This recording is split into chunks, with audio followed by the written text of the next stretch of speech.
At the start of the season, Ange Postecoglou and Tottenham Hotspur were given a lot of praise, a lot of credit, and really lauded for the way that they were able to take their game to the next level, tactically changing, being a far more aggressive side, and really opening up to allow for a completely different style of football, which really did contrast with the degrading style of Antonio Conte and Jose Mourinho. But later on, months and months have gone by, and we've seen a lot of Ange ball. And I believe there are quite a few problems within this Tottenham side, and in particular, Ange Postecoglou's style of football.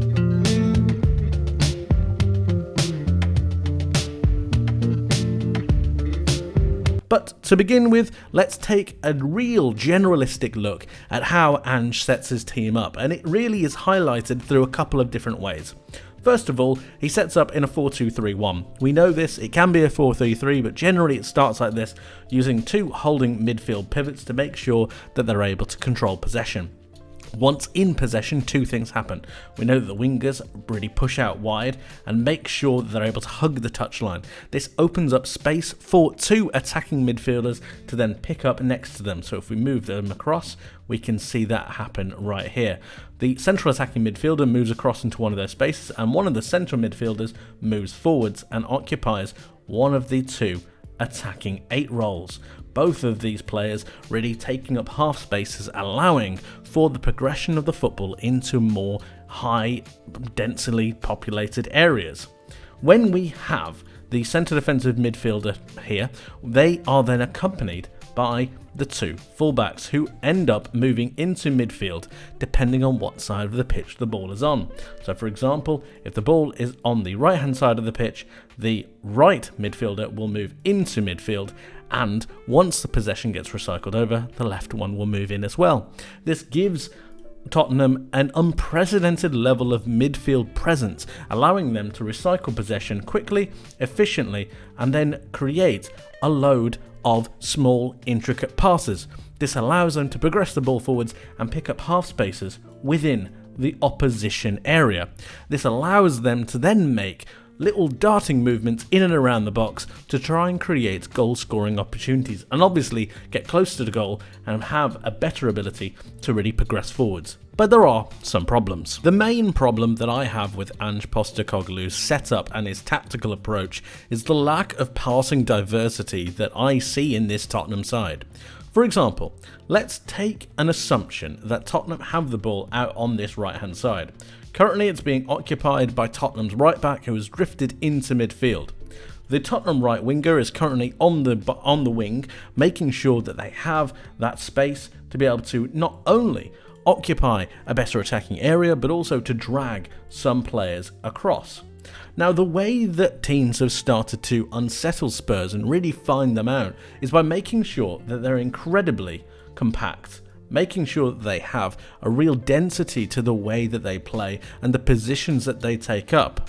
What this does is really stop and prevent passes through into two particular areas, and it's the two areas with the 8s, the highly coveted 8 position that Tottenham are really looking for. This can be occupied by the likes of James Maddison, can be occupied by the likes of Pape Matar Sarr, but generally these 8 positions are the ones that teams are really going to look towards. Once they have stopped the progression of play into those 8 areas, it's then left for Tottenham to have to recycle the ball. Typically, instead of playing a longer pass, Tottenham will opt to recycle through the centre-backs or even through the centre defensive midfielder, obviously moving when applicable.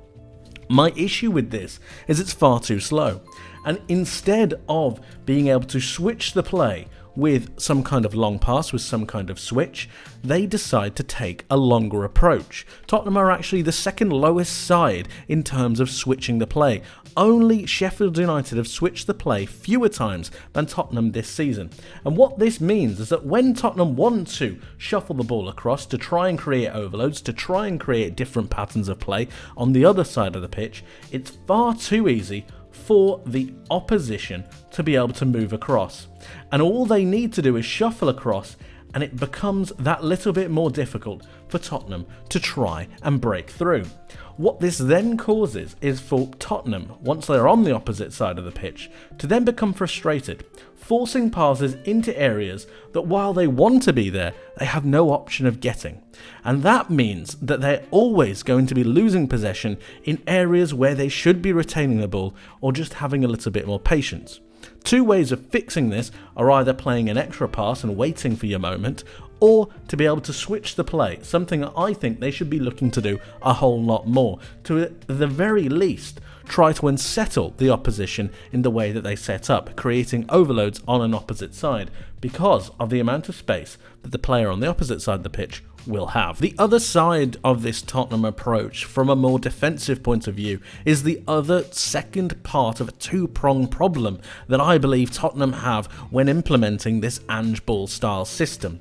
When going back, the position of the fullbacks is a massive problem, and it leaves a lot to be desired on the isolating space out wide.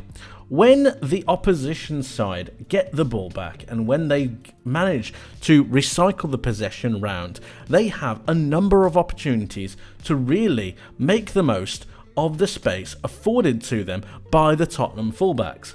This leaves a lot of pressure onto Mickey van de Ven, who I believe is being overutilized when it comes to stopping counterattacks, because if you don't have a player like Van de Ven, you are really going to be exposed far more than if you had him in the side, and that's a credit to Van de Ven, of course it is.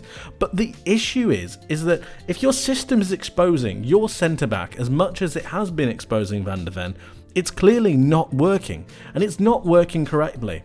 While Van de Ven and Romero are both very good centre-backs in their own right, the amount of pressure that they're being exposed to is far too high, and they need to make a change to some kind of full-back positioning to make sure that they're not being isolated as many times, because the wingers are just having an absolute field day moving infield when the opposition get possession.